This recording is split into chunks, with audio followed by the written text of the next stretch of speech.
बोलेंगे, और जोर से बोलेंगे।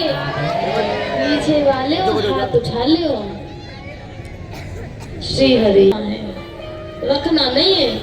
यदि प्रातः समय मिल गया, माने सुबह आपको मॉर्निंग में टाइम मिल जाता है, तो एक श्लोक तब पढ़े। दोपहर में है तो दोपहर में भी पढ़ ले, शाम को है तो शाम को भी पढ़ ले। लेकिन जब जब आप महाराज फ्री हो, काम ना हो, तो इसी को लेकर बैठ जाए। और पढ़ना ऐसा नहीं है रट्टू तोता की तरह पढ़े जा रहे पढ़े नहीं। एक एक शब्द एक एक अक्षर को पढ़ करके समझना है। तो पेशू महाराज गुजरात में देखे गुजराती भाषा में, तो हम तो सबसे बड़े अनपढ़े गुजराती भाषा के, लेकिन आप सबको तो आती है ना, तो आप सबको पढ़ना है, हैं? श्री हरि। तो आपको इसे लेना है, पढ़ना है, पूजा भी करनी है और नियम बना लेना है। देखिए हम कल परसों नियम के बारे में बोल रहे, तो आपको अब नियम ढूंढने की कोई आवश्यकता नहीं है। आपका नित्य कर्म क्या होना चाहिए? प्रातः उठो, स्नान इत्यादि किया, समय मिला, एक श्लोक का पाठन किया, उसे बहुत अच्छे तरीके से समझा। यदि महाराज प्रातः नहीं संध्या मिले, तो संध्या के समय एक महाराज श्लोक का पाठ किया और उसे समझा। ऐसा नहीं है एक ही दिन में बोले पूरी किताब पढ़ दूंगी मैं, तो ऐसे ना पढ़नी, पेपर ना हो रहे जो महाराज पूरा रट के और एकदम महाराज लिखना है, पूरा समझना है। इसलिए आपको ये प्रदान की गई है, क्योंकि अगली बार यदि अवसर मिले हम आए, तो तुम हमको ज्ञान सिखाओ। ऐसे ज्ञानी बनने चाहिए तुम। देखिए इसमें कोई बुराई नहीं है, केवल हमें को अधिकार नहीं है ज्ञान देने का, तुम सबको अधिकार है। यदि तुम्हें कोई ज्ञान है तो हम उसे ले सकते हैं। हम जगह जगह जाते हैं, क्या है, केवल स्वयं ज्ञानी बनकर सुनाते नहीं है। कछु ज्ञान देनो भी है और कछु ज्ञान लेनो भी है। तो महाराज जो देना जानता है उसे लेना भी आना चाहिए, और जो किसी से लेना जानता है वो देना भी आना चाहिए। तो दोनों होना चाहिए। तो सभी को बड़े सुंदर भाव से इसका पाठन करना है। प्रेम से बोलो राधे राधे।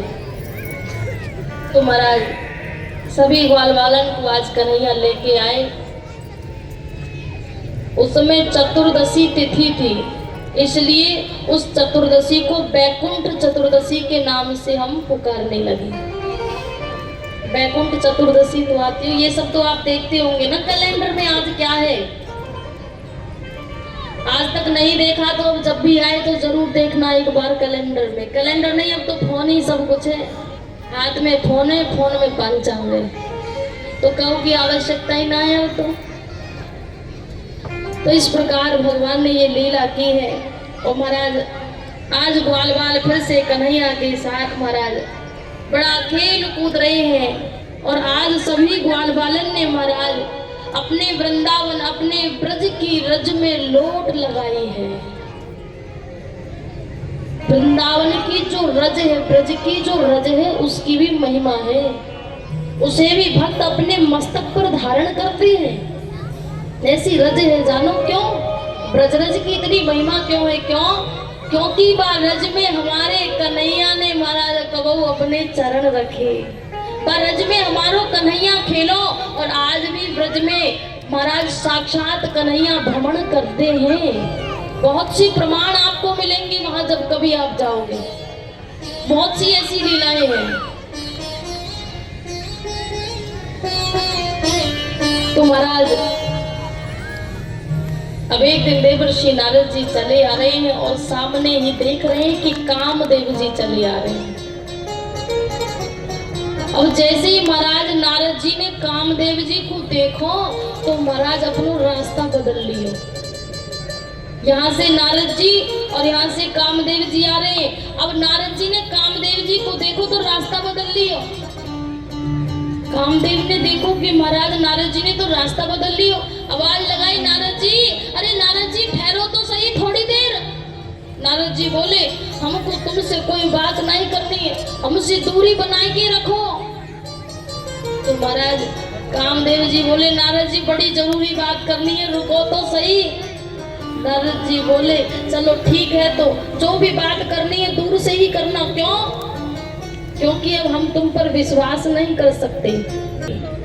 तो क्या हुआ, मैं बनना चाहता था सुंदर और तुमने बना दिया मुझे बंदर। हैं? भगवान के भक्त जो नारद जी हैं वो विश्व मोहिनी महाराज, विश्व सुंदरी से विवाह करना चाहते थे और सुंदर महाराज सुंदर चेहरा चाहते थे, इसलिए बनना चाहते थे सुंदर और बना दिया उन्हें बंदर।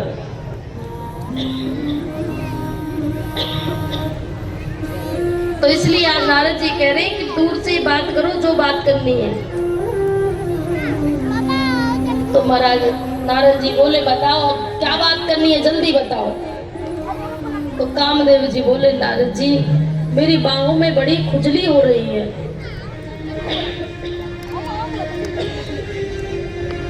बाहों में बड़ी खुजली है, अब इस खुजली को कैसे शांत करूं? मुझे युद्ध करना है, कोई ऐसा वीर बता दीजिए जिसके बाहों की खुजली मिट जाए। तो महाराज नारद जी बोले इतना अभिमान? कामदेव कह रहे हाँ नारद जी मुझे शांति नहीं मिली है। क्यों? क्योंकि मेरा युद्ध इंद्र के साथ हुआ तो इंद्र भी मुझसे हार गए। क्यों? क्योंकि अहिल्या के पीछे भागे। ये क्या है? काम का युद्ध है, काम का आक्रमण है। भोलेनाथ के महाराज आक्रमण हुआ, भोलेनाथ भगवान मोहिनी के पीछे भागे, मोहित हो गए मोहिनी जी को देखकर। वो क्या है? काम का आक्रमण है। तो मुझसे आज तक कोई नहीं जीता है, तो मुझे कोई ऐसा वीर बताओ जिसके साथ मैं युद्ध कर सकूं। नारद जी कहने लगे देवर्षि नारद कोई भी ऐसा वीर हो जो मेरी बराबरी का हो, जिसके साथ मैं युद्ध करूं और मुझे शांति मिल जाए। अरे लड़ने की इच्छा है मेरे लिए ऋषिराज, कोई वीर तो बताओ जिससे करूं संग्राम में। कि कोई वीर ऐसा बताओ जिससे मैं युद्ध करूं। नारद जी बोले काम इतना अभिमान अच्छा नहीं है। क्यों? मेरे गोविंद तो एक फली का भी अभिमान सहन नहीं करते। क्यों? क्योंकि फली जब तक वृक्ष पर लगी है, लेकिन जब वो पक जाती है और उसका मुख खुल जाता है, पक करके फली का मुख खुल जाता है, तो वो महाराज उसे अभिमान हो जाता है अपने पकने का, और मुख खुलने के बाद फिर वो वृक्ष पर नहीं रहती, वो महाराज वृक्ष से नीचे गिर जाती है। ऐसे ही जब भी जीव को अभिमान होता है, भगवान उसके अभिमान को नष्ट करने के लिए कोई ना कोई लीला करते हैं। मेरे गोविंद को दिखावा अच्छा नहीं लगता, इसलिए अभिमान मत कीजिए।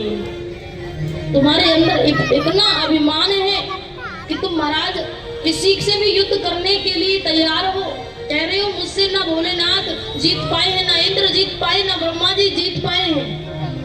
यदि तुम किसी के साथ युद्ध करना चाहते हो तो मैं बताता हूँ तुम्हें उसका पता। अरे बोले नारद काम इतना अभिमान क्यों? तुमने क्या सुना नहीं कृष्ण के नाम को? भारत के मध्य और मथुरा के अंतर्गत कदम्ब के नीचे वेणु बजाते मिलेंगे। मानो मैं तुम्हें जब जीतो घनश्याम को। नाम बता दिया, पता बता दिया कि वहां चले जाओ महाराज, और पहचान भी बता दी कि कदम्ब के नीचे वेणु बजाते मिलेंगे, और मैं तुम्हें जब मानूंगा जब तुम मेरे घनश्याम से जीत करके दिखाओगे। अब महाराज कामदेव जी चल पड़े, वृंदावन धाम पहुंच गए, वेणु का निनाद सुनाई दिया, कदम्ब के वृक्ष के नीचे पहुंचे, आज भगवान को प्रणाम किया। भगवान ने पूछा कामदेव जी से क्या बात है, कैसे आना हुआ? तो महाराज कामदेव जी ने कहा कि प्रभु मेरी बाहों में बड़ी खुजली हो रही है और मैं आपके साथ दो हाथ करना चाहता हूँ, आपके साथ मैं युद्ध करना चाहता हूँ। भगवान ने कहा युद्ध करना है? बोले हाँ। भगवान ने कहा ठीक है, समय आने पर हम तुम्हारे साथ युद्ध करेंगे। तो कामदेव जी ने कहा प्रभु ऐसा कौन सा समय है? भगवान ने कहा महाराज शरद पूर्णिमा की अर्धरात्रि। क्या है? शरद पूर्णिमा तो सभी जानते होंगे, बड़ी महिमा है। शरद पूर्णिमा की अर्धरात्रि को जब महाराज पूर्ण चंद्रमा निकला हुआ होगा, उसी समय हम तुम्हारे साथ युद्ध करेंगे। आज समय बता दिया, धीरे धीरे समय बीता और महाराज वो समय आ गया। शरद पूर्णिमा की अर्धरात्रि पूर्ण चंद्रमा निकला हुआ है। आज भगवान ने चंद्रमा का दर्शन किया और महाराज उसी समय भगवान को अपने एक वचन की याद आई कि जब मैंने गोपियों का चीरहरण किया तो मैंने उनसे कहा था कि मैं तुम्हारे साथ महारास करूंगा। तो आज वो समय आ गया। भगवान ने महाराज आज उस चंद्रमा को देख करके सबसे पहले श्री राधा रानी की याद आई।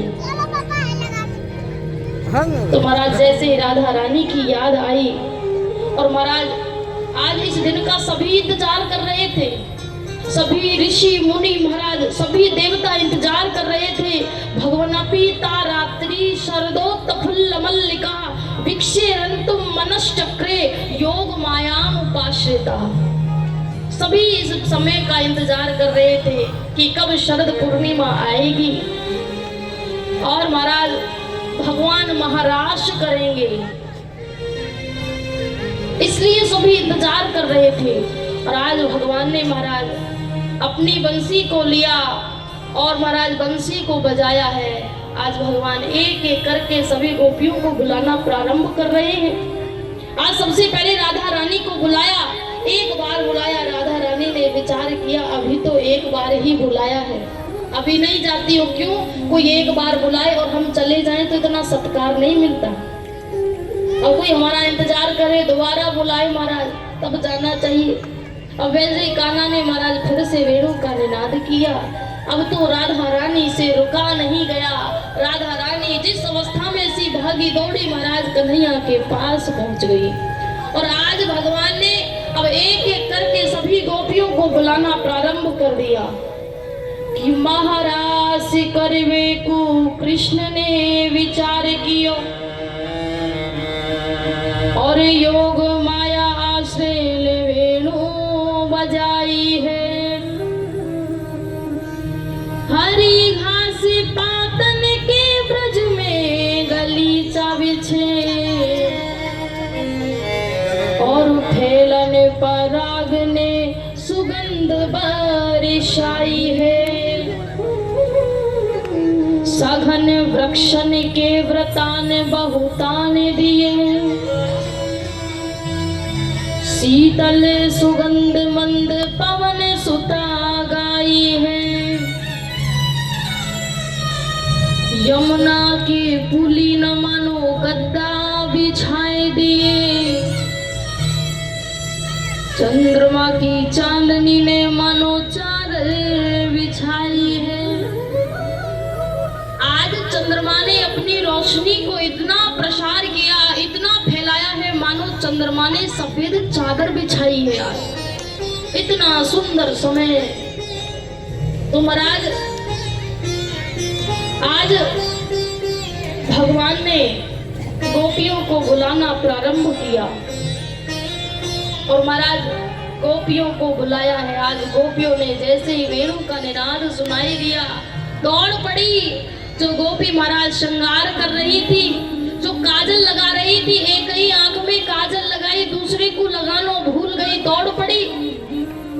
और महाराज जो गोपी अपने लाला को महाराज स्तनपान करा रही थी, लाला को महाराज आंगन में लिटाई के दौड़ पड़ी। जहाँ गोपी को महाराज पति को भोजन और गाय को चारों डालना तो सब कुछ उल्टो कर दियो, पति को उसके दौड़ पड़ी। तो महाराज कानों में कुंडल पहन रही थी, एक ही कान में कुंडल पहनो, दौड़ पड़ी। जैसी महाराज अवस्था में थी वैसे ही दौड़ पड़ी। आज गोपियों का प्रेम दिखावे का नहीं है, उनका प्रेम सारवत है। यदि दिखावे का होता तो गोपियां आज पूरा सज धज करके जाती, पूरा श्रृंगार करके जाती कि कन्हैया हमको देखेंगे, तो पूरा सजती, पूरा श्रृंगार करती। ऐसे नहीं दौड़ती। एक कान में कुंडल, एक आंख में काजल, विचार करो कैसी लग रही होंगी। लेकिन महाराज हृदय का सारा श्रृंगार किया है, भाव से श्रृंगार किया है। श्रृंगार दिखावे का नहीं करना है। आज महाराज गोपियां दौड़ी, आज कन्हैया को गोपियों ने घेर लिया। कन्हैया ने सभी गोपियों का महाराज स्वागत किया। स्वागतम वो महाभागा प्रियम किम करवाणि वा ब्रजस्य नामयं कच्चिद् भूतागमन कारणम्। गोपियों का स्वागत किया महाराज, और स्वागत करके भगवान आज कहने लगे, गोपियों अरे इतनी रात्रि के समय तुम अकेली यहाँ आ गई? अरे तुमने तनिक भी विचार न किया? अरे तुम इतने ऊंचे ऊंचे कुल की हो, और जो ऊंचे कुल की स्त्रियां होती हैं उनको शोभा नहीं देता कि अर्धरात्रि के समय किसी दूसरे पुरुष के पास पहुंच जाए, या अर्धरात्रि के समय अपने घर से बाहर निकल जाए। ये ऊंचे कुल की स्त्रियों का महाराज कर्तव्य नहीं है। और तुम यहाँ चली आई, तुम्हें जाना चाहिए वापस, तुम सब चली जाओ। आज गोपियां कहने लगी, कन्हैया बड़े निष्ठुर हो। अरे पहले बुलाते हो और फिर कहते हो क्यों चली आई, तुम्हें आना नहीं चाहिए था, अपने पति को छोड़ करके चली आई। कन्हैया हम तुमसे एक प्रश्न पूछना चाहती हैं। तो महाराज कन्हैया ने कहा, पूछो क्या प्रश्न है। गोपियां कहने लगी, कन्हैया एक पत्नी है जिसका पति परदेश में गया है। कहाँ गया है? परदेश में गया है। और वो पत्नी अपने पति से इतना प्रेम करती है कि अपने पति की फोटो की पूजा करती है। पति का फोटो है और उसकी पूजा किया करती है प्रतिदिन। बहुत समय बीत गया, फोटो की पूजा करती रही, लेकिन एक दिन ऐसा आया जब वो पत्नी अपने पति की फोटो की पूजा कर रही थी, उसी समय उसका असली पति, परदेसी पति आया और दरवाजा खटखटाने लगा। अब कन्हैया तुम ही बताओ कि उस पत्नी को पहले फोटो की पूजा करनी चाहिए, उसके बाद उठे, या पूजा को छोड़ करके पहले उस दरवाजे को खोलना चाहिए? कन्हैया बोले, गोपी ये भी कोई पूछने की बात है? अरे जब असली पति, वो परदेश में गया हुआ पति वो वापस आया है, दरवाजा खटखटा रहा है, तो उस फोटो की पूजा करने का क्या लाभ है? उस फोटो की पूजा को छोड़ देना चाहिए और अपने दरवाजा खोल करके असली पति की पूजा करनी चाहिए। आज गोपियां कहने लगी, कन्हैया वही तो हम तुम्हें समझा रही हैं। अरे ये संसार के हमारे जितने भी ये पति है ना, ये सब फोटो है, लेकिन हमारा जो असली पति है, जो जगत पति है, वो तो हमारे समक्ष खड़ा है। फिर उनकी पूजा करने से क्या लाभ है? जब हमें असली पति मिल गया है, तो असली पति ने बुलाया तो क्या हम चलकर नहीं आएंगे? तो तुम कहते हो क्यों आ गई? आज भगवान मौन हो गए, प्रसन्न हुए। आज गोपियों के साथ भगवान ने आलिंगन किया। आज जैसे ही आलिंगन किया, गोपियां आलिंगन करते हुए आज उन्होंने मन में विचार किया, अभिमान